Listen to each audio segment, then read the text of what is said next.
با سلام و درود خدمت شما بینندگان عزیز. دروغ مادر تمام گناهان است. پیامبر ما صلی الله علیه و آله و سلم یک نمونه انسان کامل و اسوه‌ای برای تربیت تمام بشریت بود و از طرف خدا برای این کار برگزیده شده بود. روزگاری بعد از هجرت پیامبر صلی الله علیه و آله و سلم به شهر مدینه، فردی به نزد پیغمبر می آید. این فرد آنقدر گناه کرده بود که خود بیزار شده بود از گناهان و جنایاتی که در حق مردم و حتی جنایاتی که در حق خودش کرده بود. او به نزد پیغمبر می آید و می گوید: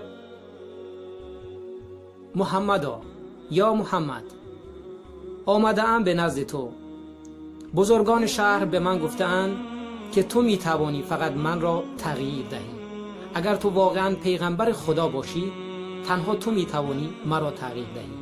من دیگر از گناهانی که کرده ام بیزارم، از رابطه مردم که با من دارند و از ترس با من سلام می کنند و از ترس به من احترام می گذارند متنفرم. از خود نیز متنفر شدم. می خواهم مانند یک انسان سالم و عادی زندگی کنم. بگو به من چه کار کنم تا از این حالت ببرایم. پیغمبر خدا صلی الله علیه و سلم به او می گوید: تو چه گناهانی کرده ای؟ گناهانت را بشمار. دزدی، غارت، زنا، شرابخواری، تمام گناهانی که بگویی و حتی بدانی و ندانی کرده ام. پیغمبر میپرسد: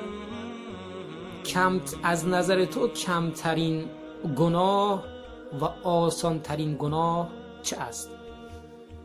از شمار گناهانی که نام میبرد دروغ را یاد می کند که دروغ آسان ترین است. پس پیغمبر صلی الله علیه و سلم به او می گوید: پس از دروغ شروع می کنیم. از تو می خواهم هر وقت که به نزد تو می آیم یا تو مرا در کوچه و بازار می بینی، دروغ به من نگو. هر سوالی که از تو می پرسم و هر سوالی که مردم از تو می پرسند، جواب راست را بگو. مرد قبول می کند، چون از نظر او ساده ترین چیز، ساده ترین گناه و آسان ترین گناه دروغ بود. با پیغمبر خدا صلی الله علیه و آله و سلم عهد می بندد و از نزد او بیرون می آید. در کوچه می رود. روز می گذرد و فردا بوی عرق، بوی مشروب، بوی شراب از خانه بیرون می آید. از خانه یکی از دوستانش. میل به شرابخوری در او موج می زند، اما به طرف آن خانه نمی رود. راه خود را کج می کند که شاید پیغمبر خدا از مسجد بیاید و از او بپرسد: آیا شراب خورده ای؟ و او بگوید: نه، دروغ گفته است. و مردانگی این نیست که وقتی که عهد می بندی عهد خود را می شکنی. آن روز از شراب خوردن خود را باز داشت. به کوچه ای رفت. دختری را دید، زیبا روی، زیبا سنم. خواست که با او علاقه کند، اما باز حرف پیغمبر صلی الله علیه و آله و سلم در پیش او آمد و گفت: اگر بعد از این کار پیغمبر ما را بیند و از من میپرسد آیا دختری را ضرر زده ای یا با دختری علاقه کرده ای که او با تو نسبتی نداشته است و همسر تو نیست، اگر دروغ بگوید حرف و عهد خود را شکسته است. پس از این کار خود را باز می دارد و راه خود را کج می کند و به کوچه دیگر می رود. روز دیگر پولش تمام می شود و می خواهد که دزدی کند و باز نام و عهدی که با پیغمبر بسته بود پیش چشمش می آید. باز از دزدی، از غارت، از ظلم به مردم، از ظلم به خود، از ظلم به اطرافیان، به همسایگان و از تمام گناهانی که خود ذکر کرده بود طی مدت 1 ماه جلوگیری می کند، خود را باز می دارد که فقط به پیغمبر ما دروغ نگوید. بعد 1 ماه پیغمبر را در کوچه می بیند و می گوید یا محمد تو کیستی؟ پیامبر ما می گوید چه اتفاقی افتاده است؟ مرد جواب می دهد من 1 ماه هست که هیچ یک از گناهانی که گفته بودم را انجام ندادم، با اینکه من تنها از ساده ترین گناه گذشتم و خود را از ارتکاب ساده ترین گناه باز داشتم.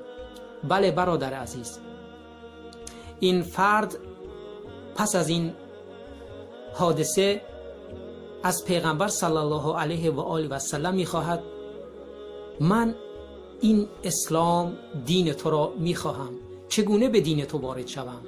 شهادت را میگوید و یکی از مسلمانان میشود و در راه اسلام خدمات بسیار انجام میدهد. بله دروغ را کم مشمارید که دروغ مادر گناهان است.